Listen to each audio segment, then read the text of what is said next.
আমরা যারা ইমো ব্যবহার করি তাদের অনেক সময় দেখা যায় যে ইমোতে বিভিন্ন ধরনের আননোন নাম্বার থেকে কল দেওয়া হয়, অথবা অনেক সময় দেখা যায় যে আমরা যারা ইমো ব্যবহার করি তাদের কিন্তু অপরিচিত বা পরিচিতর মধ্য থেকেও অনেকে আমাদেরকে কল দিয়ে থাকে, যে কলগুলো অনেক সময় আমাদের কাছে বিরক্তির কারণ হয়ে দাঁড়ায়। তো এই বিরক্তিকর নাম্বার কিভাবে আমরা কল আসা বন্ধ করব, ইমোতে কল যেন না আসতে পারে, সেটি আমরা কিভাবে করব আজকের ভিডিওতে আমি আপনাদের সঙ্গে শেয়ার করব। তো চলুন কথা না বাড়িয়ে সরাসরি চলে যাই আমরা মূল ভিডিওতে। তবে মূল ভিডিওতে যাওয়ার আগে আপনাদের কাছে একটি রিকোয়েস্ট থাকবে, ভিডিওটি যদি ভালো লাগে তাহলে অবশ্যই লাইক করবেন, কোনো মতামত থাকলে কমেন্টে জানাবেন, এবং আপনি যদি আমার চ্যানেল নতুন হয়ে থাকেন তাহলে অবশ্যই চ্যানেলটি সাবস্ক্রাইব করে পাশে থাকা বেল আইকনটি বাজিয়ে দেবেন, যেন পরবর্তীতে এরকম ইম্পর্টেন্ট ভিডিও আপলোড করার সাথে সাথে আপনি নোটিফিকেশান পেয়ে যান। তো চলুন কথা না বাড়িয়ে সরাসরি মূল ভিডিওতে চলে যাই। সেজন্য আমাদেরকে প্রথমেই যেতে হবে ইমো অ্যাপসে। আমরা অ্যাপসে ক্লিক করলাম। অ্যাপসে ক্লিক করার পরেই দেখেন এরকম একটি ইন্টারফেস চলে আসবে আপনার ফোনে। এখানে আসার পরেই আপনি যে নাম্বারটি ব্লক করতে চান সেই নাম্বারটিতে ক্লিক করবেন। তো চলুন আমরা সেই নাম্বারটি ক্লিক করি। আমরা এই নাম্বারটি ব্লক করব, এটাতে ক্লিক করলাম।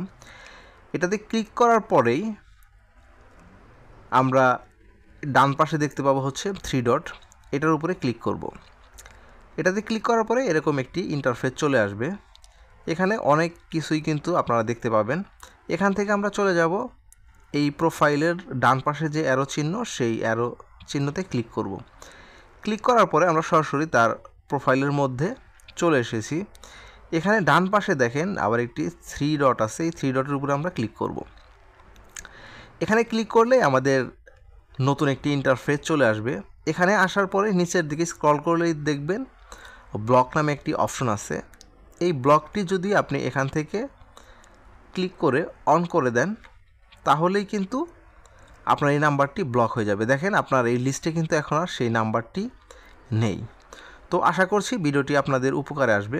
আর ভিডিওটি যদি উপকার আসে তাহলে অবশ্যই লাইক করবেন, কোনো মতামত থাকলে কমেন্টে জানাবেন, এবং আপনি যদি আমার চ্যানেল নতুন হয়ে থাকেন তাহলে অবশ্যই চ্যানেলটি সাবস্ক্রাইব করে পাশে থাকা বেল আইকনটি বাজিয়ে দেবেন, যেন পরবর্তীতে এরকম ইম্পর্টেন্ট ভিডিও আপলোড করার সাথে সাথে আপনি নোটিফিকেশান পেয়ে যান।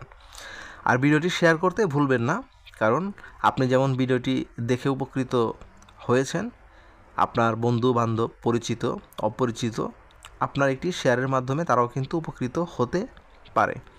ভালো থাকবেন, সুস্থ থাকবেন। আবারও দেখা হবে কোনো একটি নতুন ভিডিওতে। সে পর্যন্ত আল্লাহ হাফেজ।